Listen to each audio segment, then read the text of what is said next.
Good evening everybody, कैसे हैं आप सभी। एग्जाम में आप सभी का स्वागत है। मैं अवनीश। चलिए स्टार्ट करते हैं क्लास आज की। आज मैं आपको खुशखबरी देने आया हूं, मतलब उड़ीसा वाले बच्चों को खुशखबरी देने आया हूं।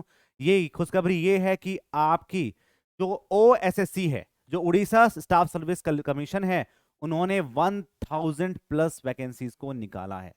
ठीक है, 1000+ वैकेंसीज को निकाला है।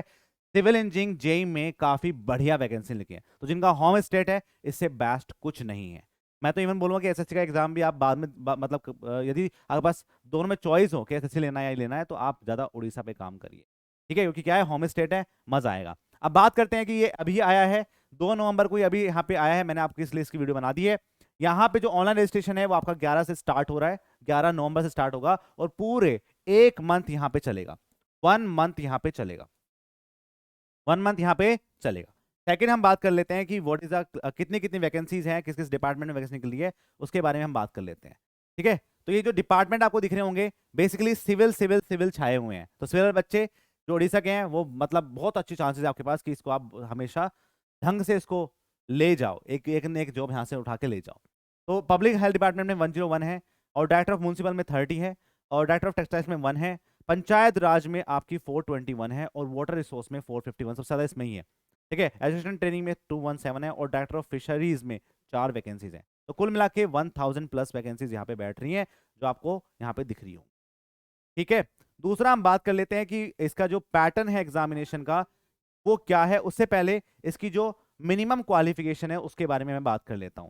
तो जो मिनिमम क्वालिफिकेशन मांगा है इन सब में, वो आपको बोला गया है कि आपको सिविल से डिप्लोमा तो होना ही चाहिए, ये लिखा हुआ है। अब कंफ्यूजन यहाँ पे पैदा ये हो रहा है कि मिनिमम क्वालिफिकेशन में क्या आपके डिग्री वाले इस फॉर्म को भर सकते हैं या नहीं भर पाएंगे। सबका यही डाउट है ना। तो देखो क्या लिखा हुआ है, मिनिमम एजुकेशन क्वालिफिकेशन लिखा हुआ है। तो अभी फॉर्म तो आया नहीं है, लेकिन ध्यान रखना इस बात को कि यदि यहाँ पे लिखा होता है कि असेंशियल क्वालिफिकेशन, तो हम बोल देते कि भाई ये मैंडेटरी है कि भैया आपको डिप्लोमा ही करना है। लेकिन यदि मिनिमम लिखा हुआ है तो दैट मीन्स यहाँ पे हो सकता है कि आपके डिग्री वाले भी एलिजिबल हों इस वैकेंसीज। ठीक है, क्योंकि it is a minimum qualification. Higher qualification आपका बीटेक आएगा और मिनिमम क्वालिफिकेशन आपका डिप्लोमा आएगा। ठीक है, तो यहाँ पे आपके पास ये रहने वाला है, ये आपको ध्यान रखना है। सेकंड हम बात करते हैं कि इसका जो पैटर्न है एग्जामिनेशन का वो क्या है। उसमें भी बहुत सारे बच्चों को डाउट है अभी कि पैटर्न एग्जामिनेशन क्या होगा। देखो यहाँ पे क्या होगा, 3 स्टेज में काम किया जाएगा। पहले आपका प्रिलिमिनरी एग्जाम होगा, फिर आप जो आपके पास ऑब्जेक्टिव रहेगा, अभी सीबीटी होगा या नहीं होगा इसकी कोई गारंटी नहीं है। सेकंड जो मेन रिटन एग्जामिनेशन है उस वो आपके पास रिटन एग्जामिनेशन लिखा हुआ है, तो इसके लिए मैं आपको बात करना चाहूंगा कि क्या ये ऑब्जेक्टिव टाइप होने वाला है या नहीं होने वाला। सबसे ज्यादा डाउट बच्चों को यही है, उस पर थोड़ा सा बता देता हूँ मैं आपको एक बार। तो क्या लिखा हुआ है यहाँ पे, जो स्टेज 1 होनी है वो आपकी प्रिलिमिनरी स्टेज है, जिसको हम बोलते हैं स्क्रीनिंग टेस्ट। 150 मार्क्स के क्वेश्चन होंगे, 150 मिनट्स में आपको करना है। ठीक है, there shall be negative marking of 1/4 marks for each wrong answer. 1/4 marks आपका कटेगा ईच रॉन्ग आंसर में। अब यहाँ पे लिखा हुआ नहीं है कि 1 नंबर का एक क्वेश्चन होगा या फिर 2 नंबर का एक क्वेश्चन होगा या 2.5 नंबर का देंगे। It is not dependable. ठीक है, अभी पता नहीं है इसका, लेकिन ड्यूरेशन 150 मिनट्स है, ये आपको ध्यान रखना है। यहाँ पे इन्होंने बोला है कि हम 5 गुना बच्चों को सिलेक्ट करेंगे, जितनी आपकी टोटल वैकेंसीज हैं वो यहाँ पे पास करेंगे। ठीक है, सेकंड आपका मेन रिटन एग्जामिनेशन हुआ है, तो रिटन एग्जामिनेशन लिखा हुआ है, दैट मींस कि मुझे लगता है कि ये पेपर डिस्क्रिप्टिव कराएंगे। ठीक है, क्योंकि क्या है कि इन्होंने 200 मार्क्स का पेपर दिया है, वो 3 घंटे के अंदर, 180 मिनट्स के अंदर आपको 200 मार्क्स का कंप्लीट करना है। क्वेश्चंस नहीं दिए हुए हैं, मार्क्स दिए हुए हैं। तो हो सकता है कि ये प्रोबेबली आपका मेंस का एग्जाम हो। ठीक है, मेंस की यहाँ पे तैयारी की जाए तो क्या होगा, candidate up to 2 times of vacancies advertise to each categories पे हमें काम किया गया है। 2 टाइम बच्चे यहाँ पे बुलाए जाएंगे। ठीक है, उसके बाद आपका पास क्या होगा, सर्टिफिकेट होगा, वेरिफिकेशन जो होता है, डॉक्यूमेंट वेरिफिकेशन जिसको हम बोलते हैं, वो यहाँ पे कंप्लीट हो। आपको ये बताना है कि हम इस वाले बैच को क्या ज्वाइन लॉन्च कर सकते हैं यहाँ पे, क्योंकि पेपर 1 की तैयारी तो मैं नहीं करा पाऊंगा, लेकिन पेपर 2 की तैयारी मैं काफी अच्छी तरीके से करा दूंगा यदि आपका रिटर्न एग्जाम भी होगा, क्योंकि इसका जो पैटर्न है वो एसएससी के पैटर्न से मैच करेगा यदि ये रिटर्न एग्जाम हुआ तो।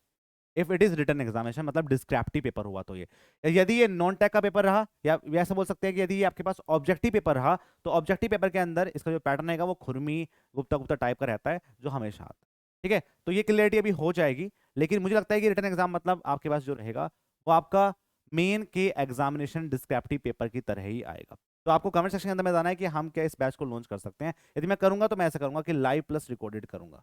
ठीक है, मतलब यदि मैं आपको स्टार्टिंग में जो पढ़ाऊंगा तो ऐसे पढ़ाऊंगा कि लाइव क्लास के लोकल क्लास के अंदर आपको लेक्चर मिलेंगे, मेंस एग्जामिनेशंस के डिस्क्रिप्टिव लेक्चर मिलेंगे। यदि ये क्लियरिटी हो जाती है कि पेपर आपका डिस्क्रिप्टिव आने वाला है, ठीक है, अभी 1-2 दिन में। दूसरा, लाइव सेशन आपके सैटरडे संडे को हुआ करेंगे, इसमें हम सारे डाउट लिया करेंगे या फिर क्वेश्चन प्रैक्टिस करा करेंगे, भाई यहाँ पे ये डाउट आया है, वो हम कर सकते हैं। यदि ये पेपर ऑब्जेक्टिव हुआ तो यहाँ पे हम थ्योरी पे काम करेंगे, थ्योरी पे काम करेंगे, और सैटरडे संडे हर थ्योरी के सब्जेक्ट के क्वेश्चन प्रैक्टिस करेंगे। मान लो आपने सोयल पढ़ा, तो सोयल आपने पूरे हफ्ते में कंप्लीट कर लिया, 2 हफ्ते में कंप्लीट कर लिया, उसके बाद हम क्वेश्चन प्रैक्टिस लगाएंगे हर एक टॉपिक्स के जो आपके सिलेबस में आने वाला है। तो जो नेक्स्ट वीडियो है इसके सिलेबस की वो मैं आपको बनाऊंगा। उससे पहले आपको बताना है कि हमें क्या इस बैच को लॉन्च करना चाहिए जो बच्चे उड़ीसा के हैं, उनके लिए मैं आपसे पूछना चाहता हूँ। तो इस बैच को से आपको फायदा होगा और एग्जाम में जो भी दिक्कतें आने वाली होंगी वो दूर हो जाएंगी। ठीक है, तो अभी ये क्लियरिटी अभी नहीं है, जैसे ही फॉर्म खुलेगा आपकी क्लियरिटी आ जाएगी। पूरा पैटर्न आपको ये देगा कि एग्जामिनेशन का है क्या, कैसे काम करना है, क्योंकि अभी पता नहीं है अभी कितने नंबर का एक क्वेश्चन है, ये पता नहीं है, सिर्फ मार्क्स का पता है कि 200-150 का वो है और 200 का ये है। ठीक है, तो ये थी पूरी इन्फॉर्मेशन। उड़ीसा वाले बच्चों के लिए अच्छी खुशखबरी है, ढंग से मेहनत कर लो, क्योंकि क्या होता है जब भी ओएसएससी आपका नोटिफिकेशन आउट करता है उसके 2 से 3 महीने के अंदर आपका पहला पेपर हो जाएगा। मतलब जनवरी में काफी चांसेस है इसके कि प्रिलिमिनरी एग्जाम हो जाए, और आपके पास क्या होगा, जो मेंस वाला एग्जामिनेशन है वो उसके 2 महीने के बाद हो गई होगा। मतलब मार्च में इसका मेंस का एग्जाम होगा ही। ठीक है, तो उसको आप कर सकते हैं। तो कैसी लगी आपको आज की वीडियो, बताना है इसका कि बैच हम लॉन्च करें, तो आप सबको, यदि आप सब सपोर्ट करेंगे तो मैं इस पे काम करूँगा। ठीक है, मिलते हैं फिर आपके नेक्स्ट क्लास के अंदर ऐसी ही इन्फॉर्मेशन के साथ, तब तक के लिए बाय बाय, जय हिंद, जय भारत।